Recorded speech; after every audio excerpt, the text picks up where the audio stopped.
What's up? What's up? How are you? Good. How are you? I'm good. I'm digging the background. Oh, Oh, that's better. yeah, change it to be. I was doing some Kuiper stuff with that last one, so. Fun. Is that your like standard when you're doing stuff like that? No, I got a few. I got Heinz, I got a Sports Center one, I got a Cowherd Studio one. Mm, So, yeah, I change it up. that's fun. Got to Hmm. keep it fresh, I guess, for all those Yeah, yeah. thrilling Zoom meetings. God, so sick of those. Well, I use it for like if I'm doing a video or a sketch or like an impression, then I Awesome. use like one of those backgrounds, the green screen it to make it look, Smart. more official. So. Official. I like it. I like it. Thanks for being here. I appreciate it. Sure. Yeah, no problem. Heck Of yeah. course.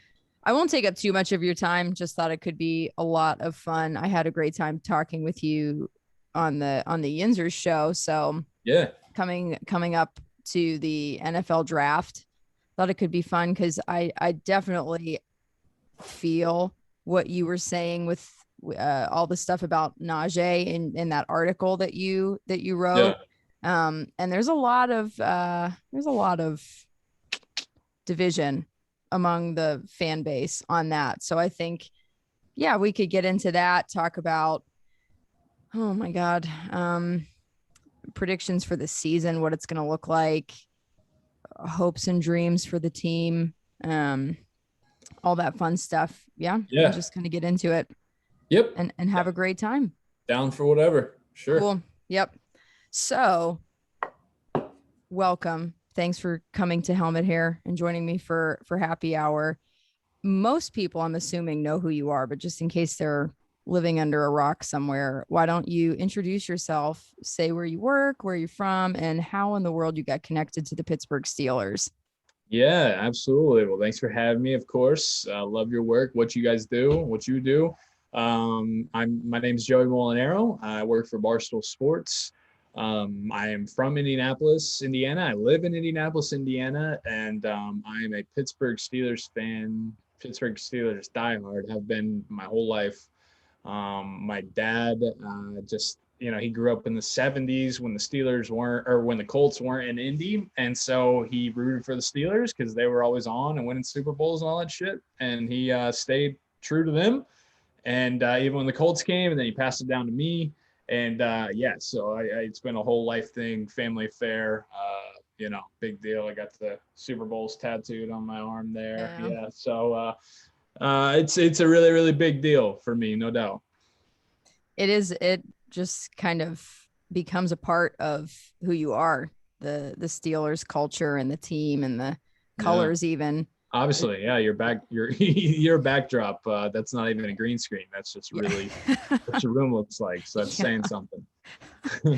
We love our team for sure. And yeah, it's always awesome to connect with other people who love the Steelers because we're everywhere.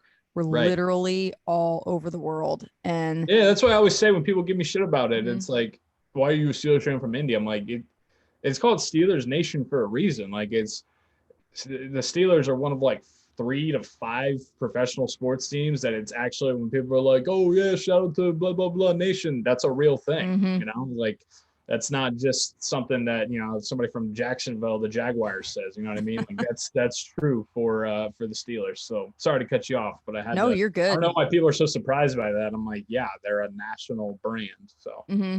And they're a brand and they've been prominent since the 70s, oh, since the years of Terry Bradshaw and Jack Ham and Jack Lambert and oh, all those guys on that team that created a real name for the franchise and Chuck Noll. And when you look at the the storied history there's just so much to it. And three coaches across the span of the franchise.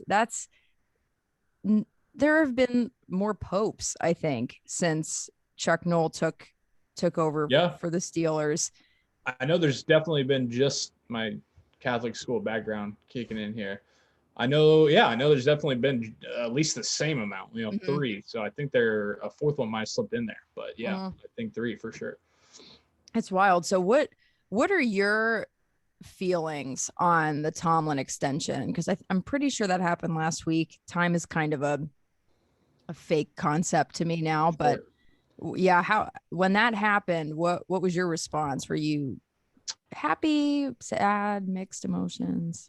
Mixed, I'd say. I love Coach Tomlin. I think he is the right coach and the perfect coach for the Steelers. And I was talking about it with Alex Kozora from Steelers Depot on my show earlier today, actually. And he was talking, because I asked him kind of a similar question. He was like, yeah, like you trust Tomlin to take you into the next phase of Pittsburgh Steelers history. And what I mean by that is, once Big Ben hangs him up and Kevin Colbert probably goes, like, you need to have somebody who is that steadying presence, and there's nobody better to do it than Coach T, right?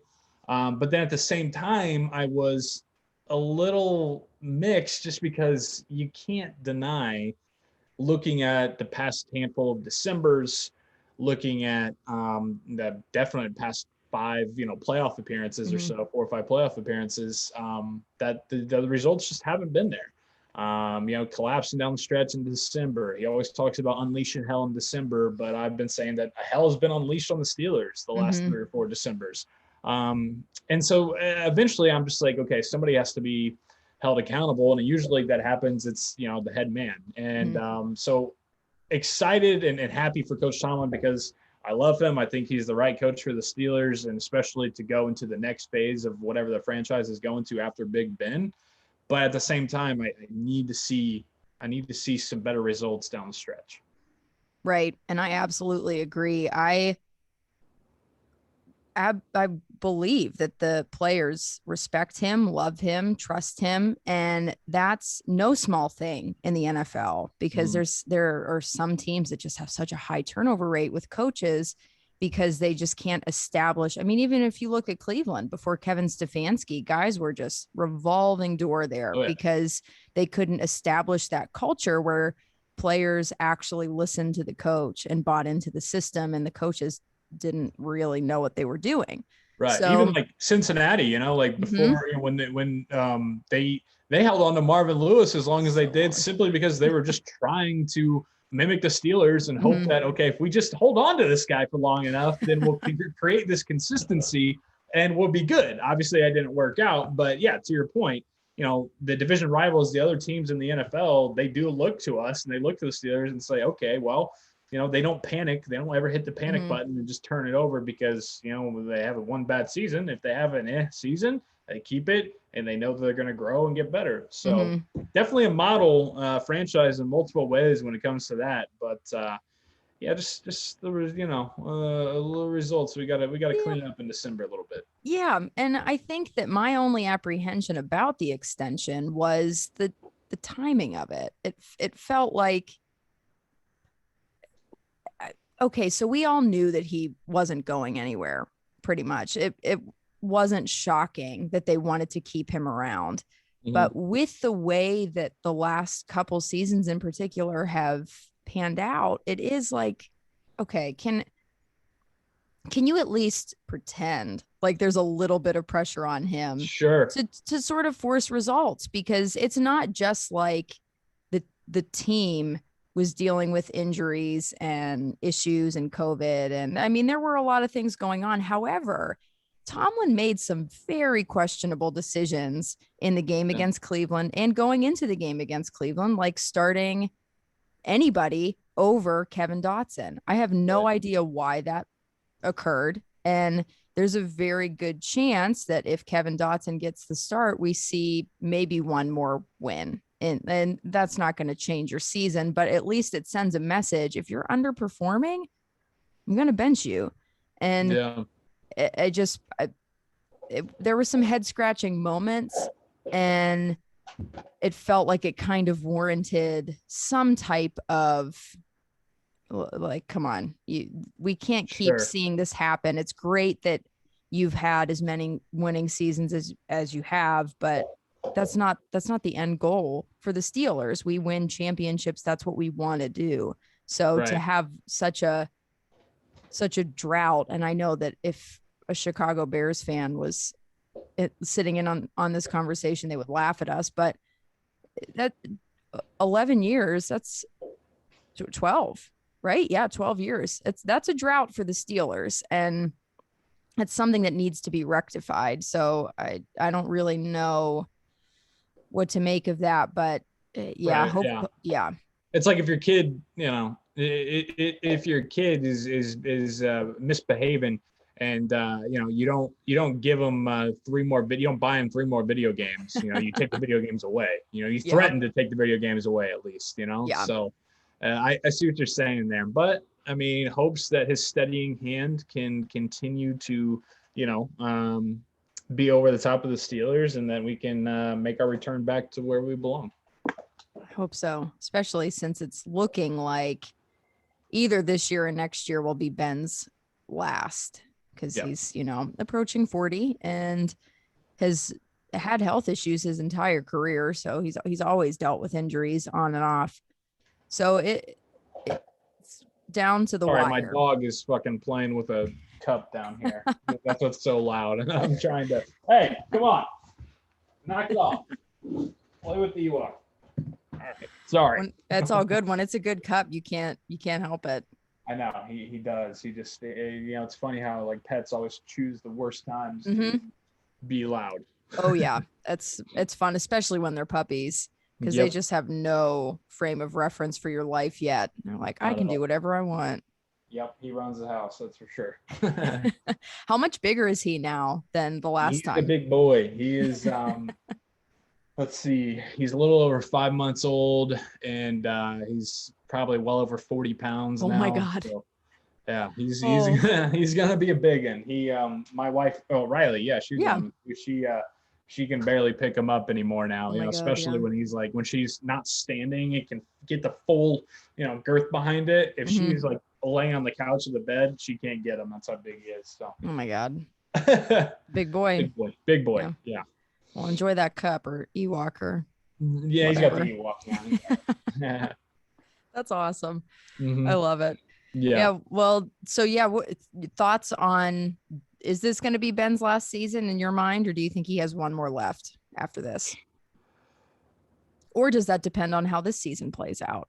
Yeah, I'd say 80% last season, 20%.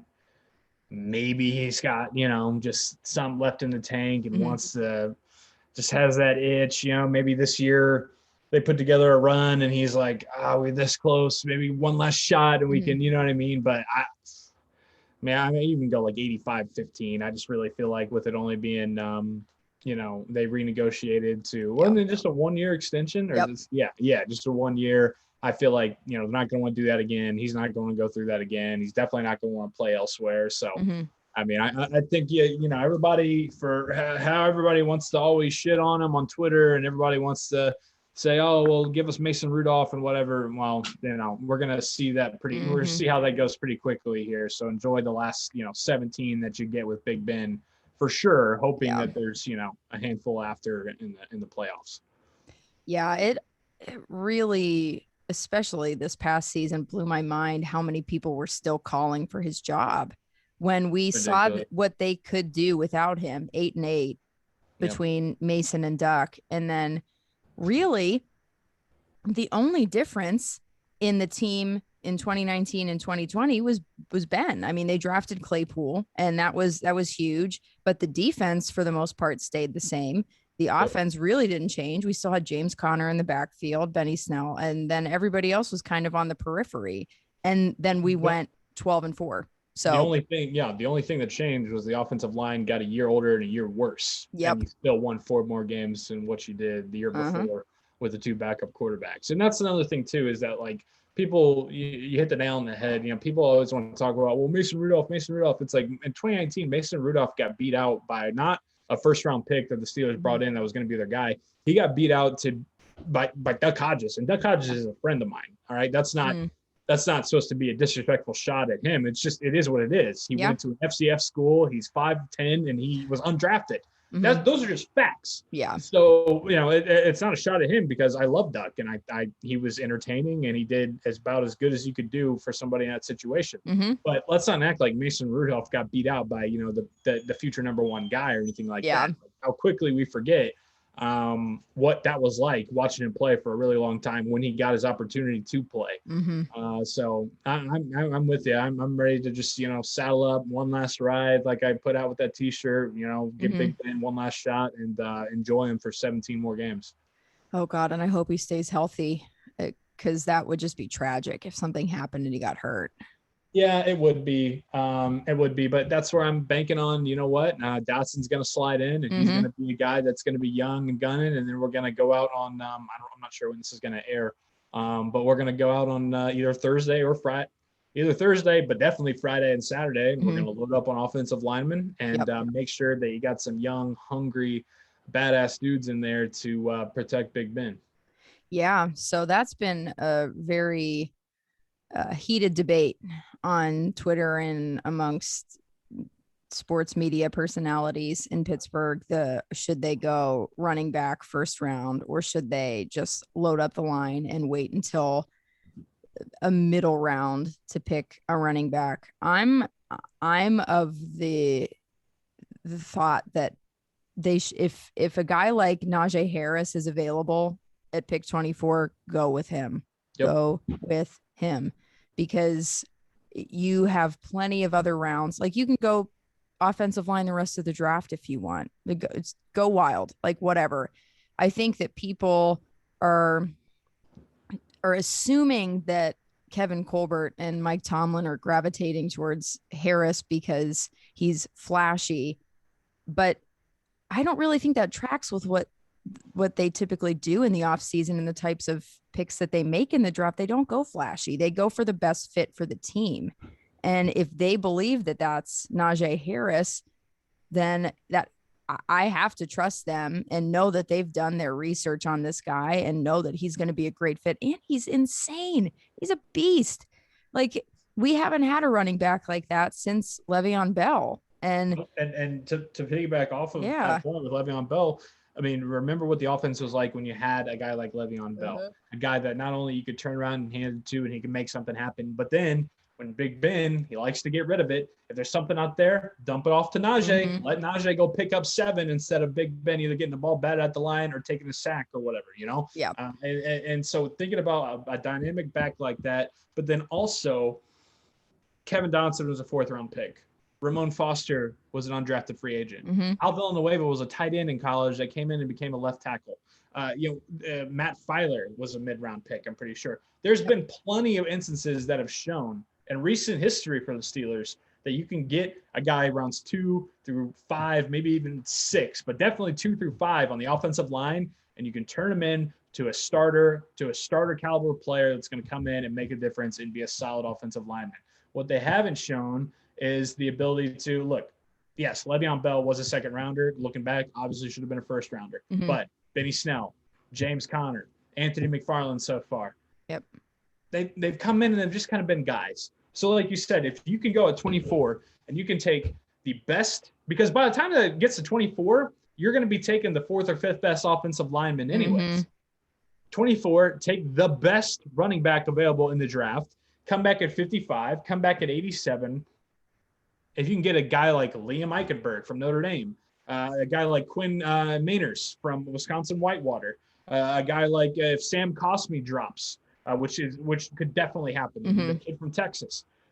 There's a lot of options there to whereas, in my opinion, if you take the best available offensive lineman at 24, like I said, it's going to be the 4th or the 5th best offensive lineman that's left on the board. And then you're going to set yourself up to take the 6th, 7th best running back, 5th, 6th, 7th best running back later on in the draft. And those guys are not going to come in and be difference makers. Like they're if you get a Chuba Hubbard or, even a guy like Trey Sermon that they say that they like, you're looking at another James Conner, if that, a guy that's when he's healthy, he's solid and he'll provide solid play at the running back position, but he's not a Le'Veon Bell. He's not somebody who's going to, like I said, you could hand it to him, make something happen. He can run between the tackles. He can run outside the tackles. You can dump it off to him. He's a great pass catcher. I just don't see what the big deal is besides everybody wanting to be like, well, this is 2021 and drafting a running back in the 1st round. Those days are dead. I just don't buy that. It's not like you're drafting number 5 overall. It's not like you're the Giants and you're drafting number 2 and you take a running back in 2018. You're drafting 24. All right. So I would much rather have the best running back available rather than the 5th best offensive lineman by the time it gets to me. And I would say that there's never a time in the NFL where anything is dead. I don't think that anything is ever moving so linear that we get past anything. I think that things tend to come back around, and like the running back by committee thing, that was big for a little bit, and now it's not so much. Like things come in and out and they ebb and flow.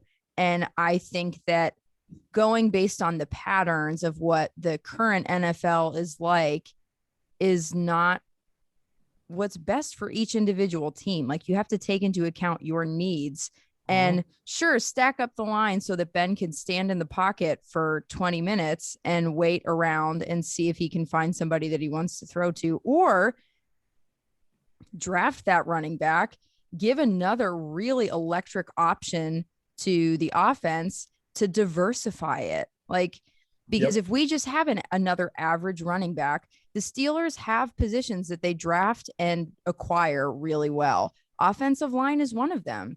It's not their fault. Villanueva, his play regressed over the years. Like he played great until he didn't. From 2015 until 2018, Al Villanueva was one of the top tackles in the league, along with the offensive line. Was on one of the top offensive lines in the league. It's not like he hasn't been productive. He had very high levels of productivity as a left tackle, who again was a tight end in college and was undrafted, who came in and converted to a left tackle. So yeah, it's not like he didn't have that high level of productivity. It's just he's gotten older. That happened. Okay, now it's time to turn over again and find the new Al Villanueva. Right. I mean, you have to find him in the first round. I don't think so. I don't either. And they've proven again and again. David DeCastro, really solid pickup. Kevin Dotson, incredible. Not even invited to the combine. That's a position that they know how to draft really well, like receiver.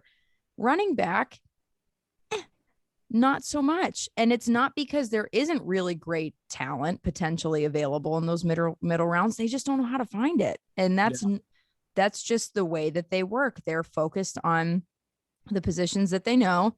That running back just isn't one that they seem to strike pay dirt on very frequently. So if you have that option to take a guy who is insane and you know that you can just throw him in there and he's gonna plug and play right away and be the number one back, why would you pass that up? Because you know that if you wait until later rounds, it's going to be a gamble. And if there's an 85% chance that this is Ben's last year, you shouldn't be gambling on anything. You should be doing every sure thing that you can find to make sure that the offense is exactly what it needs to be to set him up for success at 39 years old. Yeah. And like it or not, agree with it or disagree with it, the fact that they were so hell-bent on bringing Big Ben back for another year, it shows you, they're telling you what they want to do. And they're saying we're going all in on 2021 with Big Ben. And again, like it or not, agree with it or not, this is what it is. And this is the situation, the hand that the Steelers are playing. So you might as well add a really good card into it like Najee Harris and not try to rebuild with, like I said, the 4th and maybe 5th best offensive lineman in the first round. Go on in 2021. It's what they're telling us they're going to do. It's what they're going to do. And, you know, we'll figure it out later. But I just don't see why people, beyond just like, again, being stuck in their ways, the old ways of saying, oh, you can't draft a running back that's value in the first round. That's a bunch of bullshit, man. You're just stuck in your ways. You're not looking at, like I said, the fact that the drop off from the first best running back to the 4th best running back is much greater than the 4th best offensive lineman to the 7th best offensive lineman. Yep. And it's all about taking that value into account whenever you're making those moves. And I think that people have been saying and have heard so much based on the ridiculous running back contracts that we saw several years ago, like to Todd Gurley, and the kind of money that Le'Veon Bell wanted to get. And then Christian McCaffrey. He's the only one who's kind of held up to that standard, but like running backs want to get paid, and then their shelf life is a lot shorter, which is just the nature of the position. But I think people take that and they apply it to draft strategy too, because they're like, oh, you don't want to invest in a good running back at all. And I think that it just gets jumbled a little bit, because it's like, well, you're not going out of the gate being like, let's give you like 50 million guaranteed Najee Harris, right. Like take this ridiculous contract. And I know a lot of people are concerned about the amount of carries he already has, but like, again, if we're investing and going all in this year, get him and then figure the rest of that out later. You don't have to sign him past his rookie deal if you don't want to. And like, he's a very top tier rookie, but he's going to be a rookie. Like, he's going to be cheaper than any other option. So it's not like you're going to break the bank bringing in a guy like that. And to your point, remember, Le'Veon Bell was on his rookie contract, and because he was a second rounder, all the contract issues came in with that last year. Mm-hmm. If you select the guy in the first round, so let's say the Steelers wait out and they get a Trey Sermon or Javonte Williams later in the second round. Falls to them. They go line in the first round, and then they get Javonte Williams in the second round. All right, cool. I think both of us would probably be happy with that result. And that's another thing is people think, I think people think that people like you and I don't want to speak for you and fully, but like, it seems like if we take Najee, it'd be cool that I'd be perfectly fine with that as well in the first round. But people who don't want that to happen, they look at us and say, oh, like they think that we don't want any offensive linemen at all. Right. That's not true. If it went the other way, like I said, and it went lineman first, Javonte Williams second, okay, cool. Trust it. But my point is, let's say they take Javonte Williams or Trey Sermon, and that guy pops off, and he's really good on his rookie contract. But then, all of a sudden that fifth year comes around, and you can't exercise the option like you'd be able to on Najee Harris on his rookie deal. Then we run into issues again. Yeah. Now you're a year behind because you're paying, or you're trying to pay, or that guy holds out like Le'Veon Bell, a running back, that top dollar money. Whereas if you get him in the first round, later in the first round, like we are at 24, you have that extra year of flexibility with them. I think that's something. I think that's important. I think that's something else to consider. And I think those are things that Kevin Colbert is considering, because he just has that mind. He's so savvy with contracts and deals and scouting players and talent and figuring out who's going to fit with the Steelers. And it seems like, especially after they didn't sign James Conner and he went on to sign with Arizona, all signs were kind of pointing towards them drafting a running back in the first round. And it sounds like they're pretty high on Najee Harris. And if they can get him, they will. Do you think they'll sit at 24 and just wait to see if he falls to them? Or do you think that they might try to trade up if they even have any kind of trade capital to work with? Yeah. Colbert came out the other day in his pre-draft press conference, says he doesn't think it's very likely that they will trade up, because I'm thinking, if, let's say everybody thinks Justin Fields is going to fall. Let's say Justin Fields is there at 16 or 17, then all of a sudden they say, hey, we got to send what we got to send to go get him. Anyways, that's me, being a crazy fan thinking that way. So I don't think that they will. And I think that, like that report that came out earlier or late last week that says that they're really locked in on Najee Harris, Tevin Jenkins, and Landon Dickerson. I really think that at 24, they feel great that they'll be able to, one, get Harris, but if they don't get him, then they'll be able to get one of those other two guys. And so I think the only way that they would trade is if they're going to trade down a little bit, add some extra draft capital on the back end, and then still be able to, let's say, trying to think, is Buffalo, who has the 28th pick? Maybe Baltimore, if they go back to 28 or 29 with Green Bay or something like that, if Green Bay wants to trade up to try to get one of their receivers that they like, whatever it is, I think the only way to trade that is if they're going to go down like that. Once, let's say Harris gets taken at 18, then they're like, fuck it, let's gain a couple extra draft picks. Let's go down to 29 and let's get the best offensive lineman available or whatever it is, or Zayvon Collins. That's what I think will happen. Okay. I could see that happening too. Yeah. Because it doesn't sound like they want to to move up. And yeah, that whole Justin Fields scenario, it's gotten crazy because there's so much speculation both ways that he's going to be he's either going to go like number 4 or he's going to go 32. Chris Sims had him going 32 today. What? Like, yeah, it's like, I damn sure know that if he's there at 24, I mean, I really don't think that the Steelers would pass that up. But yeah, I mean, what was I going to say? Was there something about the 30? Anyways, go ahead. Well, yeah, I think in that presser, Kevin Colbert even said like, well, we weren't planning on picking a quarterback in the 2004 draft. That wasn't part of our strategy. But whenever we saw who was available and Ben was there, we felt like he was a great fit, and obviously it worked out really well. Mm-hmm. And that's the thing. Like, the Steelers don't have any quarterbacks under contract past next year. And so they don't need one right now. They don't need to draft a quarterback right now, but that has to be on their radar, something that they're thinking about. And if I have no idea why based on the stuff that I've seen, I don't know why there's any speculation that Justin Fields is going to fall past pick 15, but people seem to think that could be a possibility. I don't know.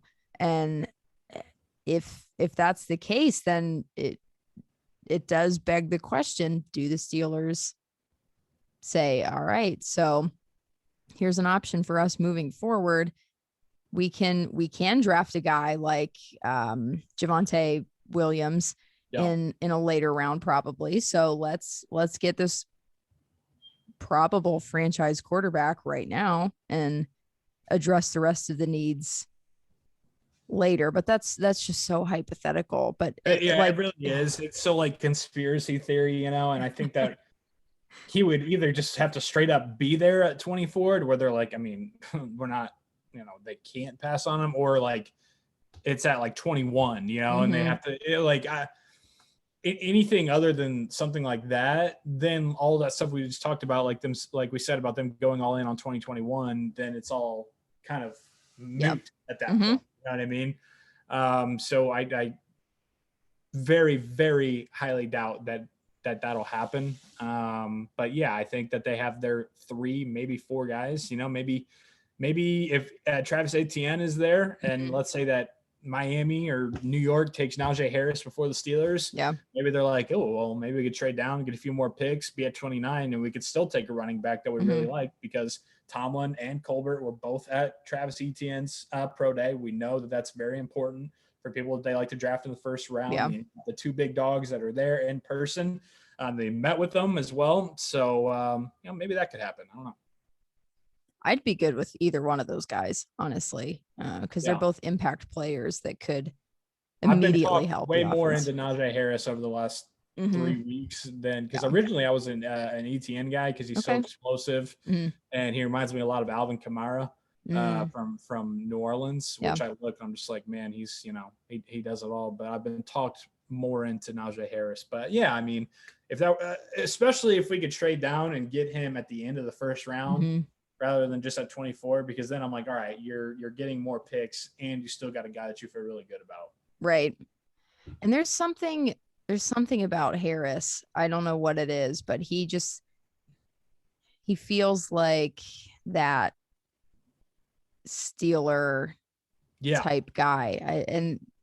And there are players who come to play for Pittsburgh that they pass through and they're good, and they have a solid tenure here, but you never really like attached to them the same way. But there are guys like Cam Hayward. It's like, that dude's a Steeler. Like Vince Williams. Yep. Jerome Bettis back in the day, you know what I mean? Yep. It's like a lot of people were saying that about Jonathan Taylor last year. There's a bunch of different scouts and mock draft dudes that were like, the more I watch Jonathan Taylor, the more he looks like a Steeler. You hear that all the time with drafts. That guy looks like a Steeler. And, I'm with you. I think Najee Harris, 100%, the way he runs, the way he plays, the kind of character that he has, from what, I've read about him, he seems like a Steeler. Yeah.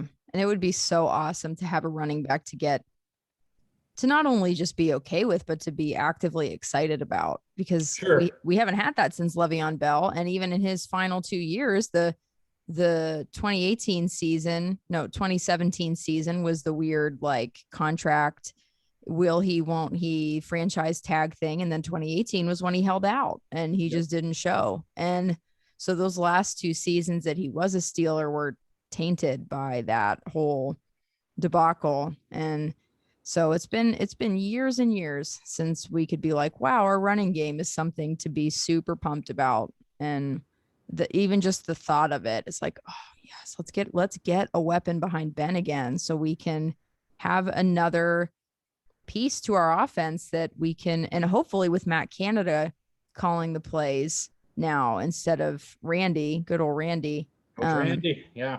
Yeah, so wonderful. Not Randy. Sorry, Oh that's my God. people call me fat, and I don't like that. That's mean.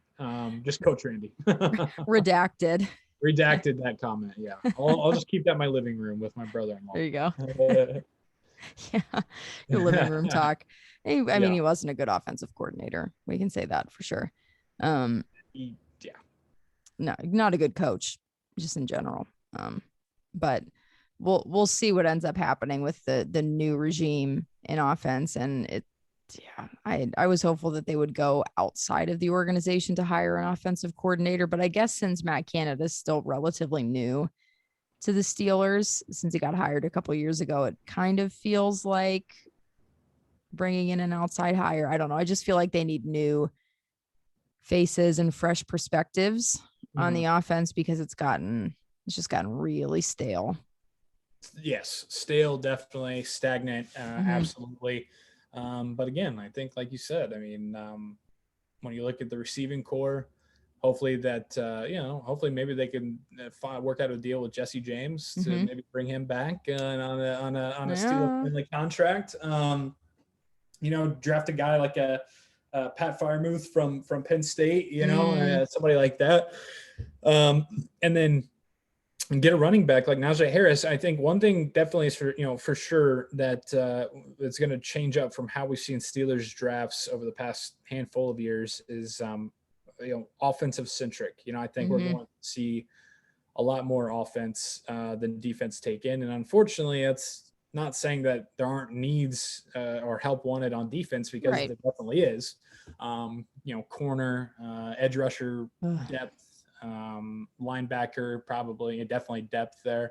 But I think that now we've gone so much, the last 8 years has been the first round pick has been a defensive player. And so I definitely think this is the year that offense is going to be in the first round. And I think we're going to have, more offensive talk in the draft than we usually have. Hopefully, because that is absolutely the biggest need. Even saying goodbye to guys like Bud and Mike Hilton, like our defense is still really solid because Tyson Alualu came back, and we still have Stephon Tuitt, Cam Hayward, TJ Watt. I think we're really going to see Alex Highsmith blossom in that starting role. And Devin Bush is coming back healthy, Yep. We have that. We have Minka still, that guy. Joe Hayden. Heard of him, which they just exercised the 5th-year option on Minka as well. Love that. So pumped. Yep. Incredible. Yeah. So the defense is in much better shape, in my opinion, than the offense. But even on offense, like you said, having Kevin Dotson come in on the line, having Zach Banner come back on the line, like that's going to be huge. And they need to address the center situation, like absolutely losing Marquise Pouncey. It's a big deal. And David DeCastro struggled last year, and Matt Filer struggled last year. And then Chooks Okorafor, like he's going to slide. I think is he sliding to tackle or something? Right now. Tomlin said he's the left tackle as of right now. Okay.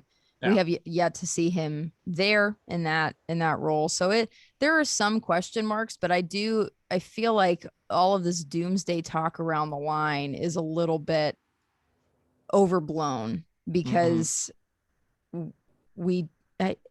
as big of a loss as it was to have Marquise Pouncey retire, this was not a banner year for him. He struggled a lot. Yes. And I think that his retirement came at the right time, and perhaps even maybe a little late because of how he just struggled to find his game this year. So to me, it's just as important to remove struggling pieces of the line as it is to add solid pieces to the line. And getting Dotson and Banner in there, losing Villanueva and Pouncey is a big thing. And hopefully DeCastro can just kind of find his groove again. I don't know what was going on last. It was a weird season for everybody. I don't know. Could have been in his own head. Unfortunately, David has been a great player, but he is getting up there. It's just the nature of the beast. 2012 first round pick. Yeah. So, he's nearing in on double figures in the league. So I mean, he's just getting up there. But again, I still feel really good about the options that are going to, and Colbert said it himself, this is a very deep draft at center, really offensive line. I mean, it's a deep draft in their opinion, offensive line. So when you look at that and the fact that they said they wouldn't have a problem drafting a running back in the first round, I think that just screams Najee Harris 24, and then, rounds 2, 3, maybe even 4, go get your maulers up front and stack up on that line. Which they will. It's not. And I think that, like you said, when people hear that people like us want them to go with Harris running back, high priority, they think you don't care about the offensive line. And I think that they kind of take that and apply it to management too. And it's like, well, if you take a running back in the first round, then you don't care about the line. But it's like, it's not their only pick. They have plenty of other picks. Like, it's not like they're like, oh, you took a running back in the first round. Well, you lost the rest of your picks. Bye. Yeah, it's so funny too that like these, people on Twitter and everything, it's like they're the same people that say like, well, that drafts are won on day 3, the drafts are won on rounds 4 through 7. And then it's like, well, if you draft a running back in the first round at 24, you're a fucking idiot. And you're drafting. It's like, you can't have it both ways, guy. So 100%. I agree. Yeah. And again, I trust Kevin Colbert to get his guy. He hasn't always made the right picks, but more often than not, he has though. Yeah. He's hit a lot more than he hasn't. He sure has. The only one that comes to mind as a total bust was Artie Burns, like in recent memory. Like I'm sure there have been others, but that's the one draft pick that I'm like, yeah, that did not pan out. Yeah, him. Yeah. 6 or 7. Yeah, I mean, but other, Lima Swede and Artie Burns, definitely the 2 busts. Even a guy like Ziggy Hood, he wasn't a bust. He wasn't a star, but he had a solid NFL career. I'm trying to go through in my head. I mean, Cam Hayward in 11, obviously, stud. David DeCastro in 12, stud. Jarvis Jones, you could probably chalk that up. It's, a tough one. 2014, Shazier, stud. Yep. 15, who was it? 15. Wasn't that Bud? Yeah. Free became a stud. So, I mean, he hits a lot, they hit a lot with their guys. And let's just hope that Najee's the same way. Oh God, I hope so. I get so pumped. And that's the problem as Steelers fans. Like we get, at least I do, get very swept up in the idea of things and the promise of hypothetical situations. I'm like, oh my God, it's going to happen. It's going to happen. It's going to happen. And that's like why we're able to easily kind of buy into the idea that we could get Justin Fields. Cause it's like, but maybe what if it happens? It hasn't not happened. Hey, that's what makes it fun, and that's why the draft and the first round is the best. And there's so much excitement because, everybody comes out that night feeling super hyped and feeling like you won. Yeah. And you never know about those stories, or all of a sudden, Aaron Rodgers drops to 24. Maybe this is our year. Maybe this is our year for that. Yeah. You never know. And that's what makes it so fucking exciting. Packers had Brett Favre, old guy that was kind of on and off, and they at 24, Aaron Rodgers falls to them. There you go. We're at 24. We got Big Ben on his last leg. I'm just saying, it adds up to me. You're talking me into this. Now I'm like, okay, forget Najee. Let's go. Justin Fields. It's the year. Right. Oh my God, it's so awesome. Either way, I feel good about it. So. Are you doing any draft coverage on Thursday night? Yeah. So the NFL draft show, by Barstool Sports is on Thursday night at 8 on our website, Twitter, YouTube. I think Facebook as well. But yeah, all of our personalities who are fans of teams and different, celebrity guests are going to be on. So it's going to be a big show Thursday night. For those who aren't keeping up with the Insers and Jordan here, come on over and watch us for when the Steelers are on the clock. So. For sure. That's awesome. And where can people find you on social media? Yep, just my name at Joey Mulinaro, Joey, spelled the regular way, and then Mulinaro, Mulinaro. Sick. Joey, thank you so much for coming on and chatting with me. I had a lot of fun. Always great to talk Steelers. Oh, yeah. Cool. Well, enjoy the draft. Have fun with the show. I'll definitely be tuning in on and off, trying to pay attention to a bunch of different stuff, but that's awesome. And hope you have a good time with it, and that we can get pumped about either Najee Harris or Justin Fields. There you go. Or even if it's an offensive lineman, we'll get pumped about it. And, we're on to 2021. So thanks again, pal. I'll talk to you soon. Absolutely. Have a good night. See ya. Bye.